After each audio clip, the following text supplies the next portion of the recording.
Stories, I'm a fool for your love.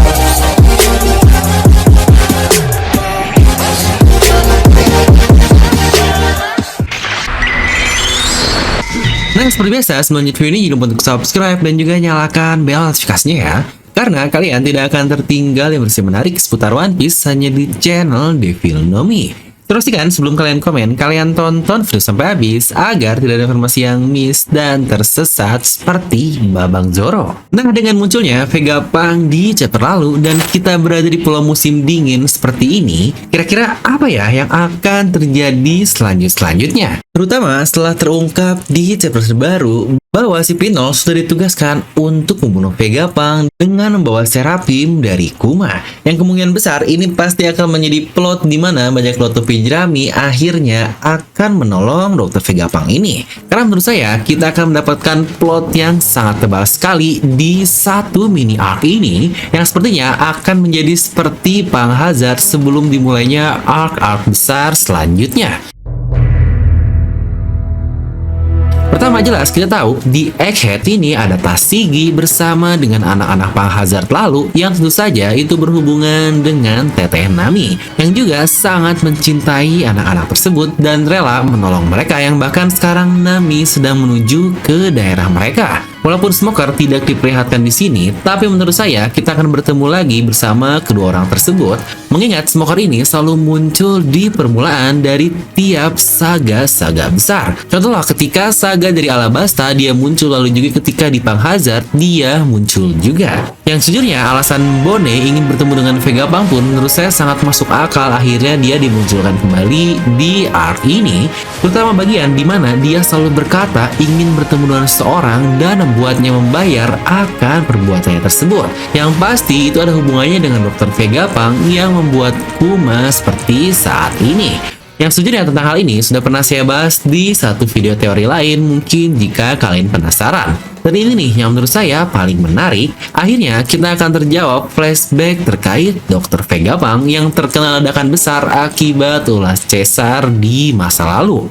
Yang jika kita ingat, itu adalah ledakan yang sangat besar sekali. Untuk Caesar, jelas lah ya, dia bisa selamat karena dia ini memakan buah iblis gas. Tapi Vegapunk, kok dia bisa selamat juga? Nah, ini mungkin akan buat kita terhubung dengan seseorang dengan luka bakar yang dikatakan oleh Kid, atau mungkin dia adalah Dr. Vegapunk. Atau mungkin juga ini menjadi alasan kenapa Vegapunk mungkin mengubah dirinya menjadi seorang wanita muda seperti yang kita lihat di chapter lalu. Karena mungkin tubuh aslinya sudah rusak atau apapun yang akhirnya membuatnya mengubahnya ke DNA baru di wanita muda ini. Yang jika seperti ini, akhirnya kita akan mendapatkan case di mana Luffy dan Kid lagi-lagi berada di arc yang sama. Apalagi Oda sudah memforeshadowkan di akhir Wano Kuni bahwa mereka berdua ingin pergi ke tujuan yang sama, yaitu ke arah East atau ke timur. Karena bahkan momen Luffy bersama Law saja sudah berjalan sangat lama sekali, mulai dari Punk Hazard di musim dingin juga, dan itu pun terjadi lebih dari 10 tahun yang lalu di tahun 2012 lalu. Dan mereka pun akhirnya berpisah setelah lama bersama.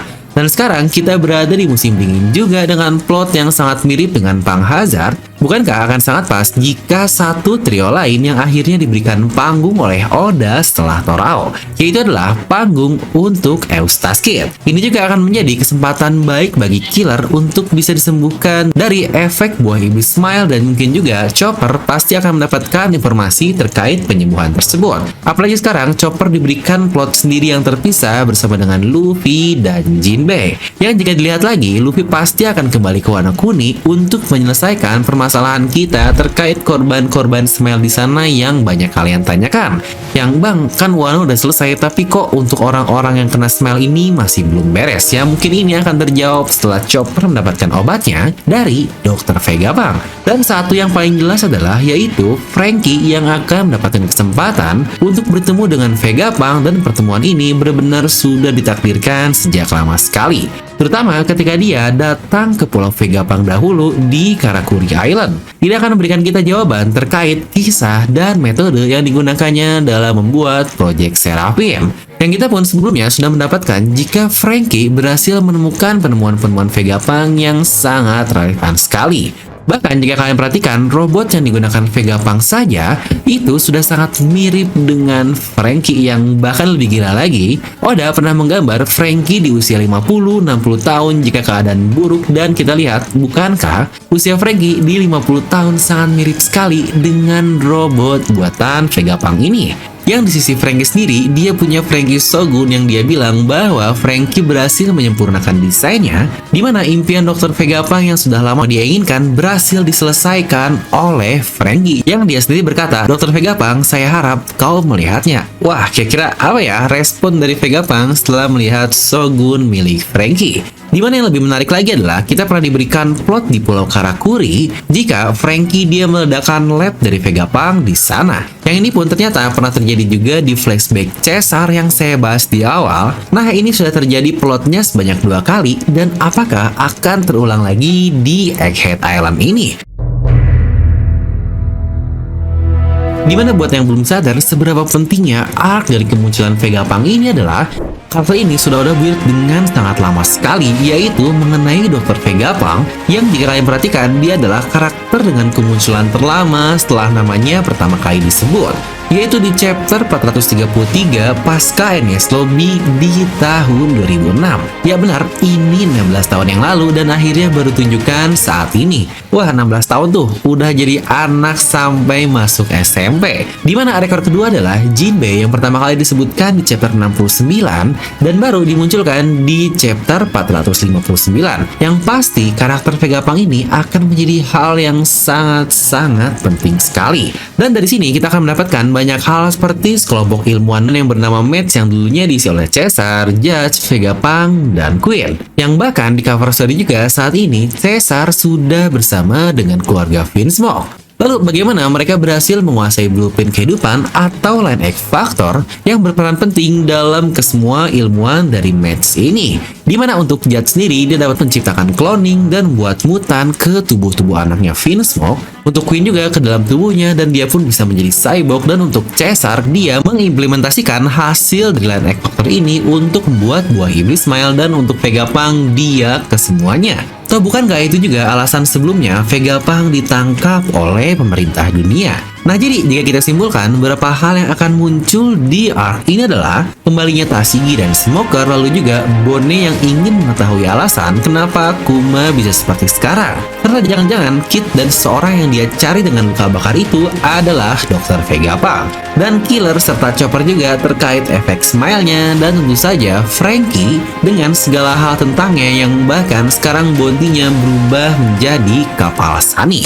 Sejujurnya satu hal yang paling menarik juga menurut saya adalah jangan-jangan Vegapunk ini sudah mengetahui tentang Gomu Gomu no Mi atau Mythical Zoan model Nika. Mengingat walaupun ini hanya terjadi di anime saja, dia pernah menggambar sebuah buah iblis yang sangat mirip sekali dengan buah Gomu Gomu. Tapi oke lah, ini bahasan kita yang berbeda. Yang jika arc ini benar-benar terjadi seperti itu, maka menurut saya ini tidak akan menjadi hal besar antara antagonis dan protagonis di satu arc ini. Alias tidak akan banyaknya pertarungan sepanjang arc ini berlangsung. Ya mungkin kelas-kelas tipis lah seperti Smoker dan Kid yang sangat ingin melawan dengan Luffy. Dan untuk anggota Sword di game 14 juga, saya pikir mereka tidak akan menjadi lawan Luffy apalagi lawan besarnya. Atau bukankah seharusnya para anggota Sword tahu tentang peran dari Luffy si topi jerami? Ingat Drake aja dia tahu cerita tentang Luffy dari Kobe juga kan? Dan ide terakhir yang muncul di pikiran saya juga adalah jika kita berhubungan dengan Smoker, Tashigi, dan orang dengan luka bakar itu, bisa saja itu adalah seorang yang sudah lama kita ketahui dan dia adalah Aokiji. Ya benar, dia juga muncul di pulau musim dingin di Punk Hazard, yang maka tidak aneh jika dia muncul lagi pada saat ini. Banyak teori yang beredar jika Aokiji atau Kuzan menjadi bagian dari Kurohige, dan memang sih itu sangat mungkin sekali. Yang bisa saja jika kita lihat bagaimana reaksi Kurohige setelah melihat perkembangan Seraphim lalu, yang sepertinya dia tahu akan hal itu, dan mungkin itulah tujuan Kurohige merekrut Aokiji untuk mengetahui perkembangan Dr. Vegapunk. Dan jika benar begitu, mungkin kita juga akan mengetahui sejarah tentang kisah orang yang tinggal di pulau musim dingin yang tidak tertidur seperti kata-kata Luffy. Dan bukankah orang yang tidak tertidur ini sudah jelas dia adalah Kurohige, dan mungkin kita akan mendapatkan hubungan antara Kurohige dengan Vegapunk. Yang sejujurnya saya sendiri ada teori menarik nih antara Kurohige dan Vegapunk yang akan jadi mega teori di video lain, terutama hubungannya dengan Pulau Musim Dingin alias Drum Kingdom. Nah, lagi-lagi karena pas kita lagi ngomongin revolusioner, hari ini banget di tanggal 5 Oktober, komandan utama dari pasukan revolusioner sedang ulang tahun loh, alias Monkey D. Dragon. Ya, dia adalah ayah dari Sencho kita. Dan dalam ultahnya tentu saja kami dari Dynamex akan ada hal spesial, yaitu diskon jebret untuk pembelian kaos Revolutionary Army. You can jail a revolutioner, but you cannot jail a revolution. Yang wah, what a quotes banget kan? Nah, buat kalian yang ingin, hanya 95.000 saja dengan potongan 55.000 yang wah gila banget kan, 55.000 bos. Untuk pembeliannya sudah bisa menggunakan COD dan bahkan mendapatkan gratis ongkir. Yang gila banget kan, untuk kalian pingin kalian bisa langsung klik link di deskripsi video ya. Ya, semoga untuk kurirnya Kuma lah biar teleport dan langsung sampai. Nah, jadi itu untuk video kali ini. Kalian bisa langsung tuliskan pendapat kalian di kolom komentar di bawah. Dan seperti biasa, semoga kalian terhibur dengan video ini. Like aja kalian suka, dislike jika suka, jangan lupa untuk subscribe dan juga share video teman kalian. Gue udah bilang pamit, and I'll see you guys next time.